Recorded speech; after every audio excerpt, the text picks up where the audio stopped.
کرم اتنا کرو ہم پر خدا را یا رسول اللہ۔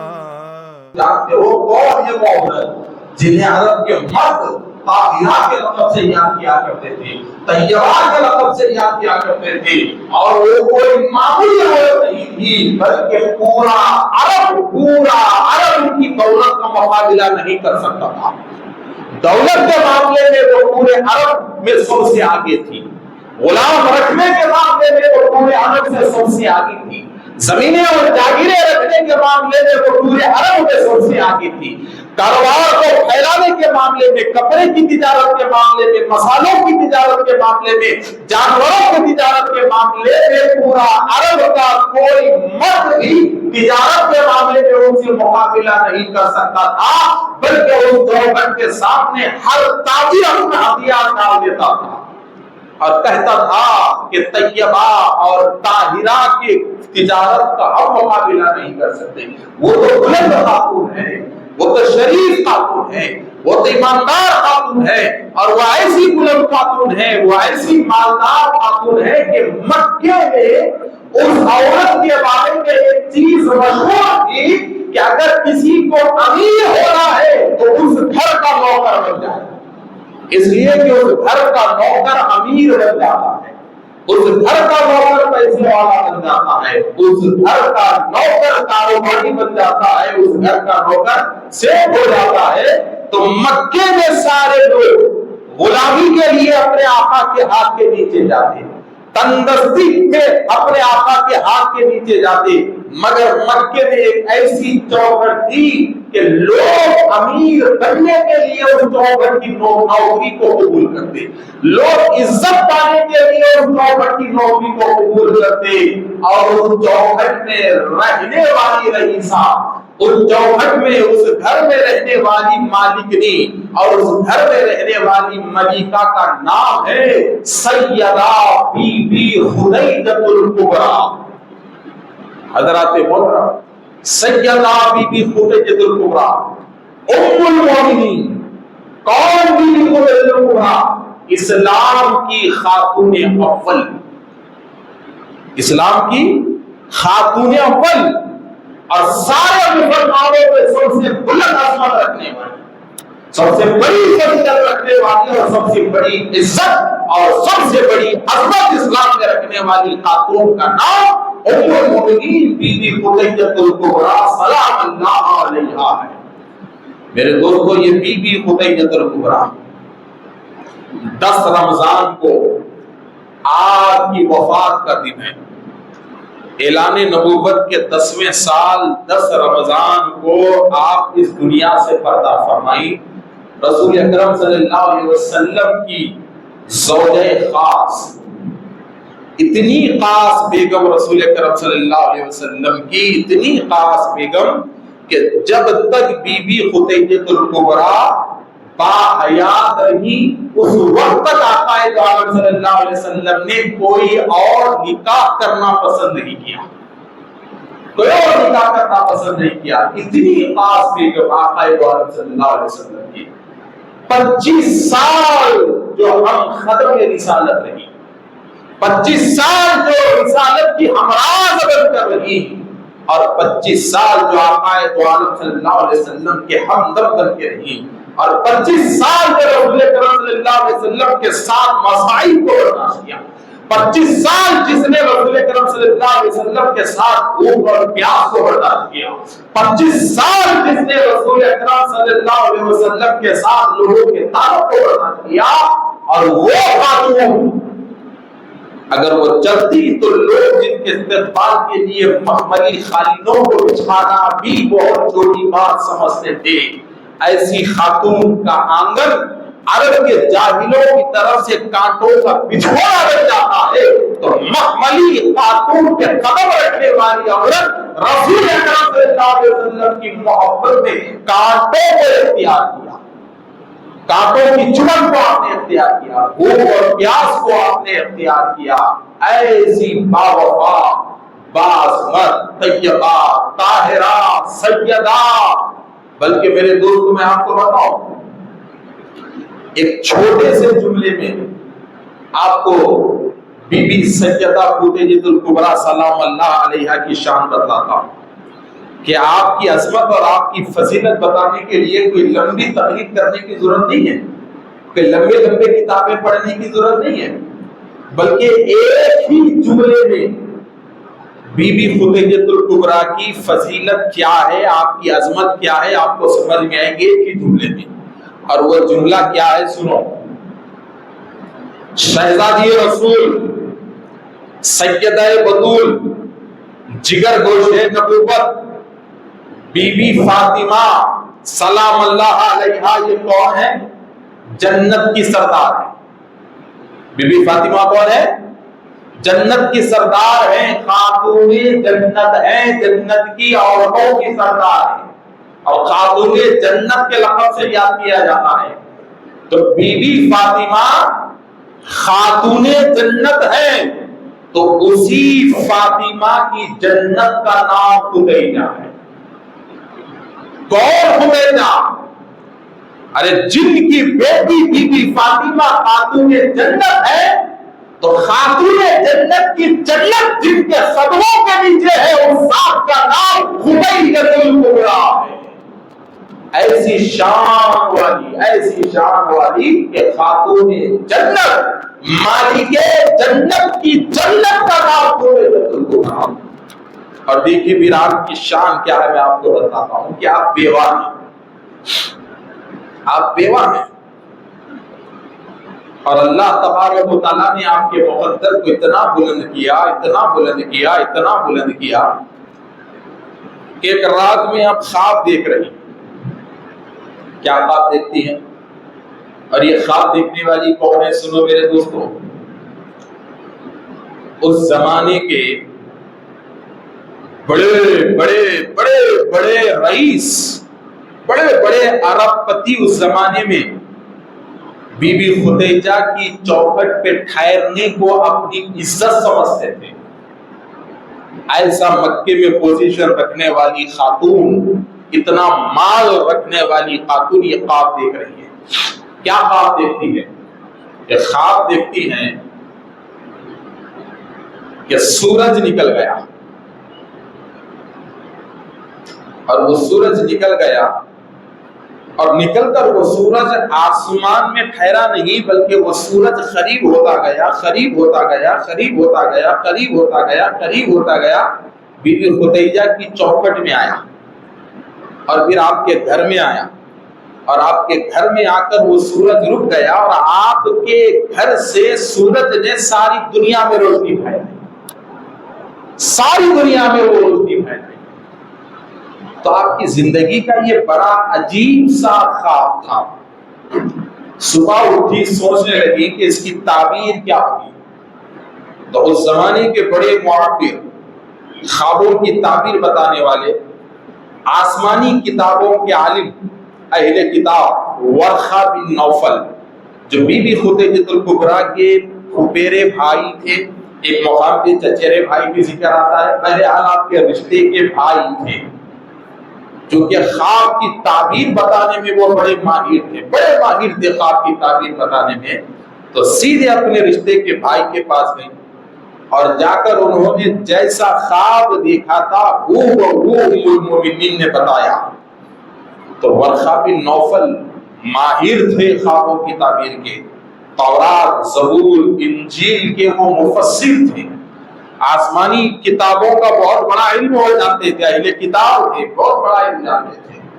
تو جیسا ہی ام المومنین نے یہ خواب بتایا تو آپ سکتے میں آ گئے، رک گئے، زبان خاموش ہو گئی، اور ام المومنین بی بی خدیجہ کے چہرے کو بڑے غور سے دیکھنے لگے، اور حیرانی سے پوچھا کہ اے خدیجہ، اے میری بہن، کیا واقعی تم نے ایسا خواب دیکھا؟ کہا ہاں بھائی، میں نے ایسا ہی خواب دیکھا ہے۔ پوچھا وہ دیکھا ہے؟ کہا ہاں، میں جیسے بیان کر رہی ہوں ویسا ہی دیکھا ہے۔ تو بی بی خدیجہ نے پوچھا کیا کوئی غلط تعبیر ہے؟ تو کہا تعبیر غلط نہیں ہے، حیران کن ہے۔ تمہارا یہ خواب مجھے بڑی حیرانی میں ڈال رہا ہے۔ پوچھا کیسی حیرانی میں؟ تو کہا کہ میری بہن، اگر حقیقت میں تم نے ایسا ہی خواب دیکھا ہے جیسا کہ تم مجھے بیان کر رہی ہو تو مبارک ہو، آسمان سے جو سورج تمہارے گھر میں آیا ہے وہ سورج نہیں ہے بلکہ وہ آخری نبی ہے، وہ آخری نبی ہے جو حضرت عیسیٰ کے بعد آنے والے ہیں اور پورا زمانہ جن کا انتظار کر رہا ہے وہ آخری نبی ہیں، اور تمہارے گھر میں آنے کا مقصد یہ ہے کہ تمہارا نکاح ان سے ہونے والا ہے اور تم اسلام کی خاتون اول کہلاؤ گی، تم قیامت تک کے مسلمانوں کی ماں کہلاؤ گی، ام المومنین کے مسلک پہ تمہیں فائز کیا جائے گا، اور تم آخری نبی کی بیوی ہونے والی ہو۔ تو پوچھا کہ آخری نبی کی بیوی اور میں، مگر وہ کہاں آئیں گے؟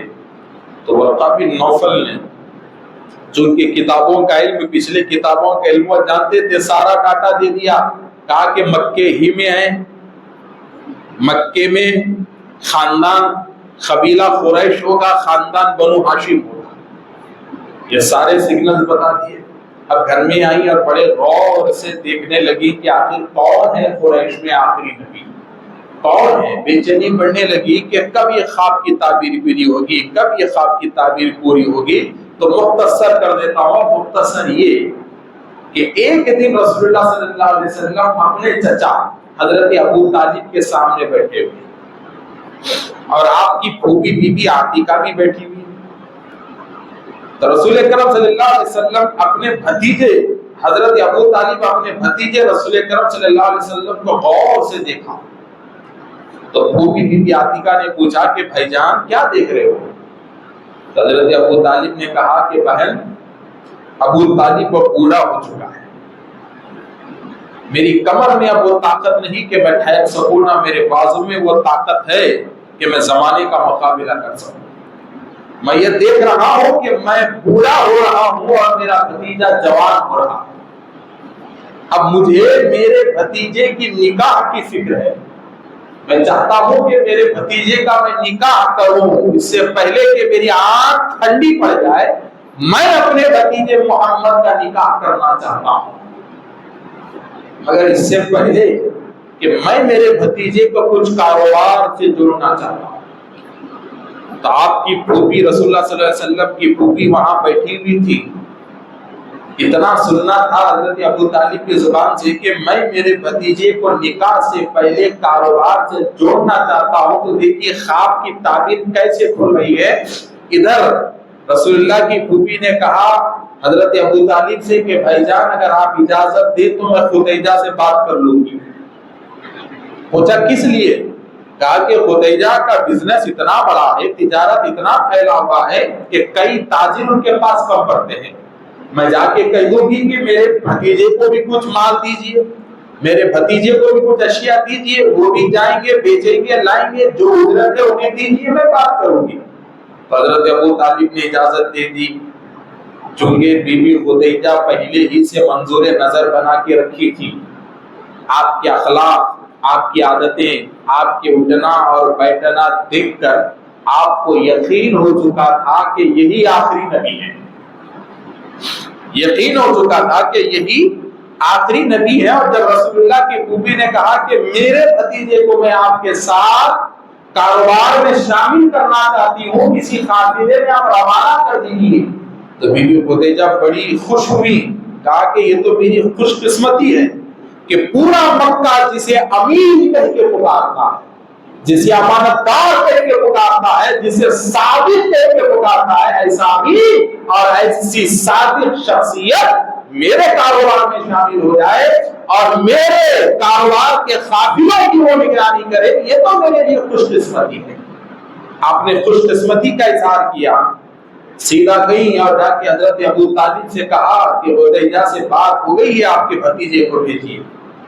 اب رسول کرم صلی اللہ علیہ وسلم گئے، دیکھیے بی بی خدیجہ کے گھر، تو دیکھا کہ قافلہ تیار ہے اور قافلہ ملک شام جا رہا ہے، اور ہر کوئی اپنا اونٹ اپنی پوٹلی، اپنا اونٹ اپنی پوٹلی، اپنا اونٹ اپنی پوٹلی لے کے ٹھہرا ہوا ہے۔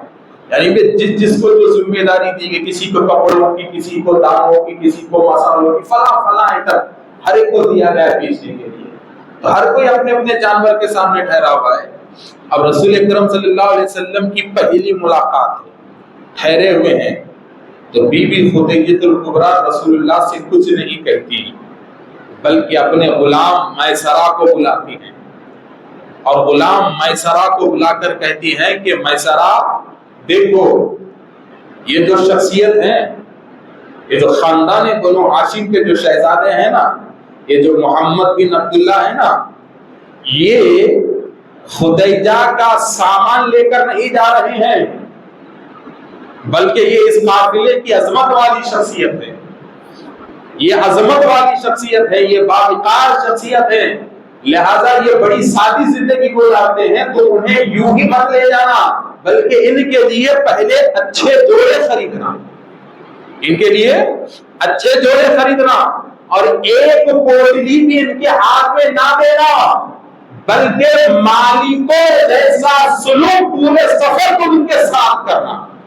تمہاری نگرانی یہی ہے کہ مالکوں جیسا سلوک کرنا، عزت دار اور باعزت شخصیتوں کا جیسا سلوک ہم کرتے ہیں، ویسا سلوک میسرہ تو محمد بن عبداللہ کے ساتھ کرنا صلی اللہ علیہ وسلم. اور پھر کہتی ہیں کہ یاد رکھو، ان کے ذمے اور تمہارے ذمے کوئی مال بیچنا نہیں ہے، وہ تو بہانہ ہے میں جو انہیں ملک شام بھیجا رہی ہوں، مگر میسرہ تمہارا کام ہے جاسوسی کرنا. میسرہ حیران ہے، پوچھتی ہے مالکنی میں کیا جاسوسی کروں گی؟ اتنے شریف انسان ہے کہ پورا مکہ انہیں امین اور صادق کے پکارتا ہے.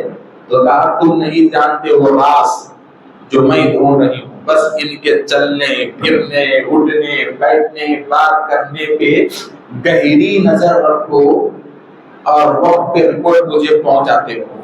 کہا ٹھیک ہے نظر رکھو. سفر نکلا، مختصر یہ کہ سفر نکلا. نکلتے جب سفر ریگستانی میدانوں میں گیا تو میسرہ بڑے حیران ہو گئے. کیا حیران ہو گئے؟ کہ ریگستان کی دھوپ کیسی رہتی ہے، بڑی خطرناک دھوپ رہتی ہے. وہ دھوپ ہر ایک کے جسم کو جلا رہی ہے، ہر کوئی گرمی سے تڑپ رہا ہے، سائے کو ڈھونڈ رہا ہے کہاں ٹھہرے. مگر میسرہ ایک منظر دیکھ کے حیران ہے کہ قافلہ جو میں جتنے لوگ ہیں وہ سارے دھوپ سے تڑپ رہے ہیں، مگر رسول اللہ صلی اللہ علیہ وسلم کا جسم ٹھنڈا ہے، اور ایسا محسوس ہو رہا ہے کہ آپ پہ کوئی سایہ ہے، مگر سایہ سر پہ نظر نہیں آ رہا ہے. اور جس مقام پہ آپ ٹھہرتے ہیں وہاں دھوپ نہیں رہتی. تو میسرہ بڑے حیران ہے کہ یہاں دھوپ کیوں نہیں رہی.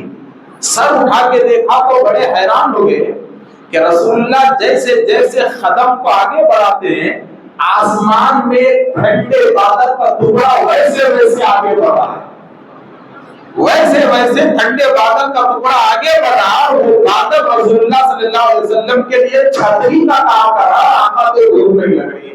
بڑے حیران ہوئے. کہا کہ یہ کیا معاملہ ہے؟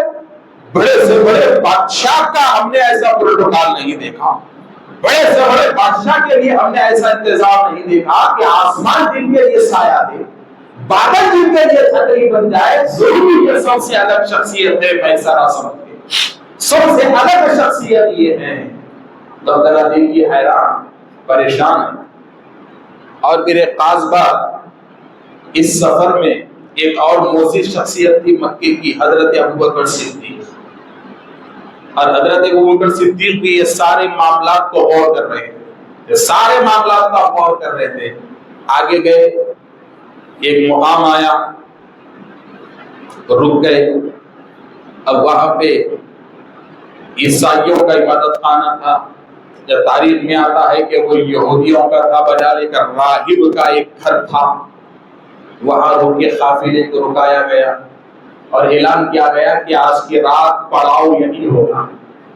تو آقا دو عالم صلی اللہ علیہ وسلم سب سے ہٹ گئے، ہٹ کر اکیلے ایک جھاڑ کے نیچے آرام کرنے لگے. تو اہل کتاب کا جو عالم تھا، جو وہاں وہ خانقاہ تھی، جو عبادت خانہ تھا، وہ اس عبادت خانے سے سارے لشکر کو دیکھا اور رسول اللہ پہ نظر ڈالا. کہا کہ یہ معاملہ سب سے الگ ہے، یہ معاملہ سب سے الگ ہے۔ اب چونکہ وہ بھی کتابوں کے علم کو جانتا تھا، سمجھ گیا، چہرے کے حالات کو دیکھا، جھاڑ کے پہاڑ کے نیچے بیٹھنے کی ادا کو دیکھا، اونٹنی کو سنبھالنے کی ادا کو دیکھا، ساری چیزوں کو چھان مارا اور سمجھ گیا کہ یہی نبی ہے، یہی آخری نبی۔ میں بڑا مختصر کر کے لے جا رہا ہوں، یہی آخری نبی ہے۔ اب کرنا کیا؟ بہانہ بنایا، میسرہ سے کہا کہ آج تمہارے پوری قبیلے کی دعوت ہے، تو پورا قافلہ آیا دعوت کے لیے، مگر رسول اللہ نہیں آئے۔ اور وہ بیچارہ اہل کتاب کا عالم بڑا حیران ہو گیا کہ پوری بارات تو آ چکی ہے مگر دلہا نہیں آیا ہے، جس کے لیے میں نے یہ دستر سجایا ہے وہ نہیں آیا ہے۔ میسرہ سے پوچھا کیا کوئی چھوٹا؟ تو کہا ہاں ایک چھوٹے ہیں، محمد بن عبداللہ، وہ سب سے الگ رہتے ہیں، ان کا اٹھنا بیٹھنا سب سے الگ ہے۔ تو میسرہ سے اس نے کہا کہ کچھ بھی کرو مجھے لے کر آؤ۔ میسرہ گئے، بڑی عاجزی کی، رسول اللہ اندر آئے۔ اب اندر آنے کے بعد ہوا کیا دیکھیے، فوراً وہ جو اہل کتاب کا عالم تھا کو کمرے میں لے گیا اور لے جا کے کہا کہ حضور یہ بتائیے آپ کا پورا نام کیا ہے؟ کہا محمد بن عبداللہ بن عبد المطلب۔ پوچھا اچھا یہ بتائیے کہ قبیلہ کون سا؟ کہا قریش کا۔ کہا اس میں خاندان؟ کہا بنو ہاشم۔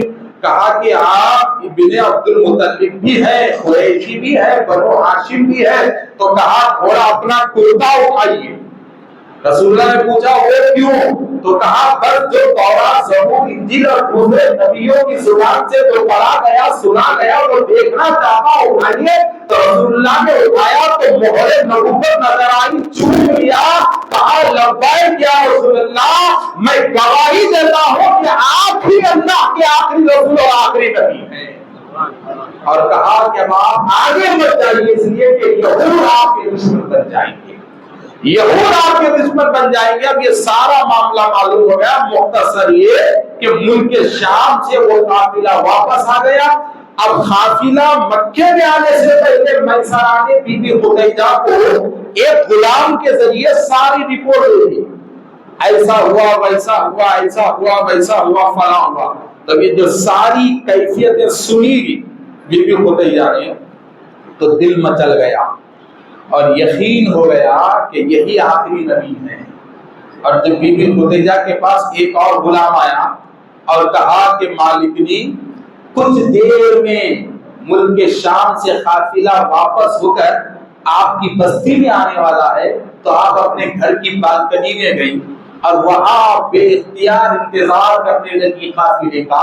جب وہ قافلہ آپ کی بستی میں داخل ہو رہا ہے تو بی بی خدیجہ یہ منظر دیکھتی ہے کہ رسول اللہ صلی اللہ علیہ وسلم اونٹنی پر ہیں اور بڑے سے لمبے لوگ بھی اونٹنی پہ بیٹھے ہوئے ہیں، مگر رسول اللہ کا وقار یہ ہے کہ سب سے بلند چہرہ رسول اللہ کا بی بی خدیجہ کو نظر آ رہا ہے، سب سے بلند چہرہ آپ کا نظر آ رہا ہے، اور ایک بادل سایہ کرتا ہوا آپ کو آ رہا ہے۔ اب آپ کو مکمل یقین ہو گیا کہ یہ آخری نبی ہے اور یہی ذات میرے خواب کی تعبیر ہے۔ اب رشتہ بھیجا کیسا جائے؟ تو مختصر یہ کہ بی بی خدیجہ الکبریٰ، انشاءاللہ تعالیٰ میرے دوستوں مکمل طور پہ آپ کو بی بی خدیجہ الکبریٰ کی آپ کو اگر تفصیل ہونا ہے تو آج رات میں میرا سیرت بی بی خدیجہ پہ بیان ہے، یہاں نہیں ہے، سنگاریڈی میں ہے، جو 3 سے 3.5 گھنٹے کا بیان ہوگا، اور پھر آپ کو میری یوٹیوب آئی ڈی پہ وہ رہے گا، آپ حضرات بعد میں تفصیلی بیان کو مکمل سیرت سن سکتے ہیں۔ اب میں صرف آپ کو جھلکیاں دے رہا ہوں۔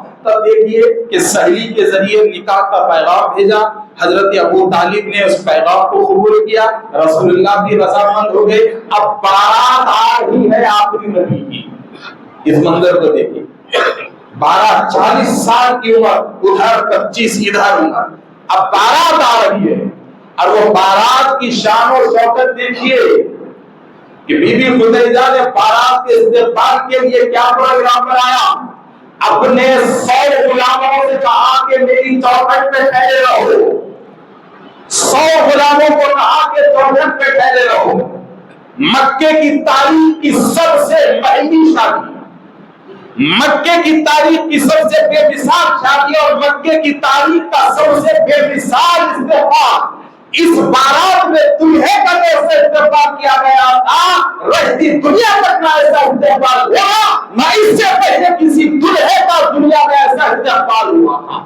اتنا مہنگا استقبال کسی دلہے کا نہ ہوا ہے نہ ہوگا۔ کیسا استقبال تھا اس دلہے کا، دیکھیے میرے دوستو، دلہا آخری نبی ہے، خاتم النبیین ہے، اپنے چچا اپنے دیگر ساتھیوں کے ساتھ، اپنے خاندان کے ساتھ، بنو ہاشم کے خانوادے کے ساتھ رسول اکرم صلی اللہ علیہ وسلم آ رہے ہیں، اور سرپرست رسول، ام رسول، کفیل رسول حضرت ابو طالب اپنے بڑھاپے کی وجہ سے کمر پر جھکائے سب سے آگے آگے چل رہے ہیں اور فخر کر رہے ہیں، الحمدللہ کر رہے ہیں کہ آج ان کی ذمہ داری مکمل ادا ہو جائے گی۔ تو دیکھیے جب یہ بارات پہنچتی ہے تو بنو ہاشم کے لوگ دیکھتے ہیں کہ 100 غلام ٹھہرے ہوئے ہیں، خالی ٹھہرے ہوئے نہیں ہیں، ان کے ہاتھ میں کشتیاں ہیں، اور ان کشتیوں میں کسی کشتی میں سونے کی اشرفیاں ہیں، کسی کشتی میں اعلیٰ سے اعلیٰ قیمتی موتیاں ہیں، کسی کشتی میں زیورات ہیں۔ اور جب رسول اللہ صلی اللہ علیہ وسلم ان 100 غلاموں کے بیچ میں سے گزر رہے ہیں تو آج جیسے ہم اپنے ہاتھوں سے پھول نچھاور کرتے ہیں، ویسے بی بی خدیجہ کے غلام رسول اللہ کے اس زمانے میں سونے چاندی کے زیور کو نچھاور کر رہے تھے، قیمتی موتیوں کو رسول اکرم صلی اللہ علیہ وسلم پہ لٹا رہے تھے، اور سارا مکہ دیکھ کے حیران تھا کہ خدیجہ کو کیا ہوا ہے کہ اپنی شوہر کی محبت میں پہلے ہی دل کروڑوں روپے زمین میں ڈال رہی ہے، کروڑوں روپے کے جوہرات رسول اکرم صلی اللہ علیہ وسلم کے استقبال میں لٹا دیا بی بی خدیجہ نے، صرف نکاح سے پہلے۔ ایسا عالیشان استقبال، ایسا عالیشان استقبال۔ اب ذرا دیکھیے میرے دوستو، اب تھوڑا دیکھیے، نکاح ہوا، محفل سجی، اور خطبے نکاح پڑھنے والا قاضی وہ ہے کہ جن کا ایمان آج تک دارالفتاؤں میں لٹک رہا ہے، جن کا ایمان آج تک کتابوں میں لٹک رہا ہے، کوئی کہے ایمان والے ہیں، کوئی کہے کلمہ نہیں، مگر میرے نبی کا خطبے نکاح پڑھنے والا قاضی حضرت ابو طالب، حضرت ابو طالب، عالیشان فصیح و بلیغ خطبے نکاح، ایسا خطبے نکاح کا آپ پڑھیں گے تو حیران ہو جائیں گے کہ وہ خطبے نکاح نہیں تھا، وہ نعت تھی جو ابو طالب اپنے بھتیجے کی شان میں پڑھ رہے تھے، وہ ایسی فصیح و بلیغ نعت جو خطبے نکاح کی شکل میں حضرت ابو طالب نے وقت نکاح پڑھی کہ آج تک کسی شاعر نے ایسی اشعار کو اپنے فن میں پرویا نہیں، اور قیامت تک جمائے گا بھی نہیں کوئی شاعر۔ الغرض کہ میرے دوستوں دیکھیے وقت آگے جا رہا ہے، نکاح ہو گیا، نکاح ہونے کے بعد محبت دیکھیے کیسی تھی رسول اللہ سے، آپ کو کیسی محبت تھی۔ نکاح ہوا تب ظاہر ہے، اب مثال کے طور پہ اب ایک مثال دیتا ہوں، آج کے ہی دور میں اگر ایک بچے کی شادی گورنمنٹ ٹیچر سے ہو جائے تو کیا کیا بات ہمیں بولتے ہیں، ارے اس کا کیا بھائی، اس کی تو نکل گئی، اب خالی تھیلی لے کے پھرتا، گھٹ ہو گیا، مہینے کو 1 لاکھ تنخواہ والی مل گئی، ایسے باتیں ہوتے نہیں ہوتے۔ تو جیسا ہی نکاح ہوا وہ جاہلوں میں بھی یہ باتیں شروع ہو گئی، ابھی گھر خالی نہیں ہوا رسول اللہ کے تعلق سے باتیں شروع ہو گئے، چلو ان کی زندگی بن گئی، فلاں بن گئی، بیٹھے بیٹھے ارب پتی بن گئے، فلاں بن گئے۔ تو جب یہ باتیں بی بی خدیجہ کی کان میں آئی تو آپ نے جواب دینے میں وقت نہیں لیا، بلکہ فوراً اپنے غلاموں سے کہا کہ ہماری تجوریوں کو کھولا جائے۔ دیکھیے کتنا اچھا واقعہ ہے، غلاموں کو کنجیاں دی اور کہا کہ جتنے تجوریاں میرے پاس ہیں، جتنے پیٹیاں خزانوں اور روپیے کے سارے کھول دو، سب کھولیے۔ تو غلاموں سے کہا کہ لاؤ اس حال میں لے کر آؤ جس حال میں مکے کے مرد ٹھہر کر ایک دوسرے کے کان میں کانا پوسی کر رہے ہیں۔ تو اس حال میں سارے خزانوں کی پیٹیاں لاتے گئے۔ تو بی بی خدیجہ نے کہا یا رسول اللہ، کہا اے میرے آقا آئیے، ابھی رسالت کا اعلان نہیں ہوا تھا، کہا کہ میرے شوہر آئیے، میرے آقا آئیے۔ رسول اللہ بیچ حال میں ٹھہرے، بیچ حال میں ٹھہرے اور اپنے غلاموں سے کہا کہ اب ایک ایک پیٹھی ان کے خدموں میں انڈیلتے رہو۔ کیا بات کیا ایسا بھی کہا کہ ایک ایک پیٹھی لاؤ اور ان کے خدموں میں انڈیلتے رہو۔ اب غلام آتے کہ پیٹھیوں کو خالی کرتے کہ بس کپا کپا دیوار بنتے گئے، دیوار بنتے گئے۔ رسول اللہ نے کہا خدیجہ یہ کیا کر رہی ہو، اپنے مال کو ایسا کیوں ظاہر کر رہی ہو؟ تو بی بی خدیجہ نے کہا کہ حضور آپ خاموش ہیں، مجھے جواب دینا۔ اب خاموش، رسول اللہ خاموش ہیں، نمونہ دیکھ رہے ہیں۔ آخر کار وہ دولت، وہ سونا، وہ چاندی، وہ موتیوں کا ڈھگار اتنا لمبا ہو گیا کہ رسول اللہ اور سیدہ خدیجہ الکبریٰ کے بیچ میں دیوار بن گئی، نہ ادھر والا ادھر نظر آ رہا ہے، نہ ادھر والا ادھر نظر آ رہا ہے۔ اور جب سارے مکے کے مردوں کی آنکھیں ٹھہری کی ٹھہری رہی تو بی بی خدیجہ نے اعلان کیا کہ اے میرے شوہر، اے میرے آقا، یہ خدیجہ کی دولت نہیں ہے، یہ محمد بن عبداللہ کے نام کا صدقہ ہے جو آج میں مکے کے غریبوں میں بانٹ رہی ہوں، جو آج میں مکے کے غریبوں میں بانٹ رہی ہوں۔ تو قیامت تک ایسا صدقہ نہیں نکل سکتا میرے دوستو، قیامت تک ایسی خیرات نہیں پڑ سکتی، اور قیامت تک ایسی محبت کی زکات کوئی نہیں دے سکتا جیسی محبت کی زکات رسول اللہ کے لیے بی بی خدیجہ نے نکالی ہو۔ ایسی محبت کی زکات قیامت تک کوئی نہیں دے سکتا۔ آخر کار ذرا دیکھیے میرے دوستو کہ وہ بی بی خدیجہ الکبریٰ جن کے وصال کے بعد بھی رسول اکرم صلی اللہ علیہ وسلم کبھی بھولے نہیں آپ کو، کبھی بھولے نہیں آپ کو۔ آپ کو معلوم ہے ایسی محبت تھی، وصال ہو گیا آپ کا، اور آپ کے بعد بھی آپ کی نکاح میں ام المومنین بی بی عائشہ صدیقہ رضی اللہ تعالیٰ عنہا جیسی عالمہ اور دوراندیش خاتون آپ کے نکاح میں ہے، اور بھی ہے، مگر حضرت عائشہ صدیقہ رضی اللہ تعالیٰ عنہ کا علم بہت بلند، آپ کا عالمانہ انداز بہت بلند، بہت علم بلند آپ کا۔ تو ایسی خاتون بھی آپ کی نکاح میں آئی، تب بھی رسول اللہ نے بی بی خدیجہ کو نہیں بھولا، اور وہ انداز کیسا تھا؟ رسول اکرم صلی اللہ علیہ وسلم بکرا کاٹتے، اپنے ہاتھ سے ذبح کرتے۔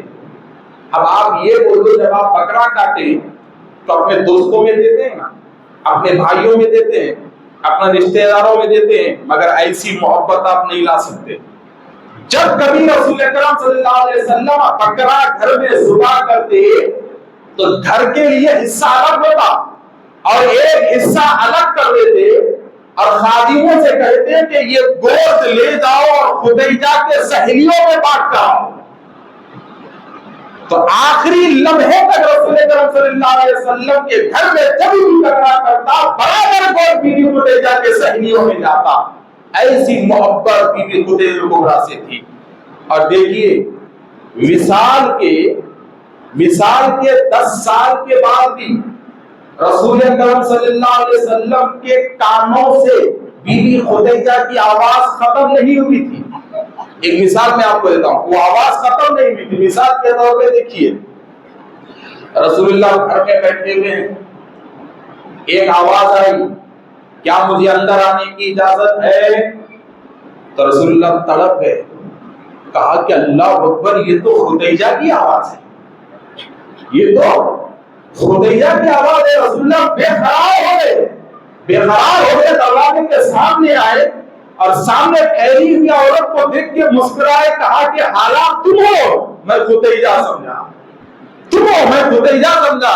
وہ کون تھی آواز دینے والی؟ آپ کا معلوم ہے، حالہ بنت خویلد، حضرت خدیجہ کی خاص بہن، جن کی آواز کی وہ بی بی خدیجہ جیسی تھی۔ تو ایسی محبت کہ وصال کے بعد بھی آپ کے کانوں سے ان کی آواز ختم نہیں ہوئی تھی، ایسی محبت تھی۔ اور دیکھیے میرے دوستو، شیعہ بھی ابو طالب پہ ایک لمبا بھوک اور پیاس کے سفر کو ختم کرنے کے بعد جب آپ سوشل بائیکاٹ سے باہر آئی تو بیمار ہو گئی۔ اب آپ کا آخری وقت ہے، 10واں سال ہے اعلان نبوت کا، 10واں سال ہے، 10 رمضان ہے، وقت آخری وقت آپ پہ چل رہا ہے، سخت بخار ہے، رسول اکرم صلی اللہ علیہ وسلم بڑے بے چین ہیں، بڑے بے قرار ہے، اس لیے کہ 25 سال کی شریک حیات آج جدا ہو رہی ہے، مگر بی بی خدیجہ الکبریٰ، وہ خدیجہ الکبریٰ جنہوں نے اپنے سکون کو قربان کیا رسول اللہ کے لیے، اپنی دولت کو قربان کیا رسول اللہ کے لیے، وہ خدیجہ الکبریٰ جنہوں نے سب سے پہلے اپنا مال اسلام کو لگایا، وہ خدیجہ الکبریٰ جنہوں نے سب سے پہلے اپنی طاقت کو اسلام میں لگایا، وہ خدیجہ الکبریٰ اس وقت جب کہ نہ کوئی بچہ مسلمان تھا، نہ کوئی مرد مسلمان تھے، اس وقت کی مسلمان کا نام بی بی خدیجہ الکبریٰ، اور ایسی خدیجہ الکبریٰ جن کے بارے میں رسول اللہ بی بی عائشہ صدیقہ رضی اللہ تعالیٰ عنہا کے سامنے کہتے ہیں کہ تم جانتی ہو کون ہے خدیجہ، تو رسول اللہ کے بارے میں کہتے ہیں کہ خدیجہ کا مقام میرے پاس اتنا بڑا ہے کہ جب سارا مکہ مجھے چھوڑ دیا تھا اس وقت خدیجہ نے مجھے اپنایا، جب سارے لوگوں نے میرے لیے منہ پھیر دیا تھا تو اس وقت خدیجہ کا مسکراتا ہوا چہرہ میرے سامنے تھا۔ رسول اللہ نے کہا کہ اے عائشہ، جب سارے لوگوں نے اپنی دولت کے دروازے میرے لیے بند کر دیے تھے تو اس وقت خدیجہ نے اپنی دولت کے دروازے اسلام کے لیے کھول دیا تھا، جب سارے لوگ دشمن سمجھ کے مجھے زخمی کر رہے تھے تو اس وقت خدیجہ نے یہ زخمے کی مرہم بن کر میری ہمت وقت کھیلی رہی، کہا کہ میں خدیجہ کو نہ زمین میں بھول سکتا ہوں نہ محشر میں بھول سکتا ہوں، خدیجہ کا تعلق جیسا زمین پر ہے ویسا ہی محشر میں ہم دونوں کا تعلق رہے گا۔ ایسی شان رسول اکرم صلی اللہ علیہ وسلم بیان کرتے ہیں۔ الغدر کے میرے دوستو وقت ہو چکا ہے، ورنہ میرا خیال تھا کہ جدائی کا جو دردناک واقعہ ہے وہ بیان کروں، انشاءاللہ پھر کبھی موقع ملا تو ضرور بیان کروں گا۔ والحمدللہ رب العالمین، سنت ادا کریں۔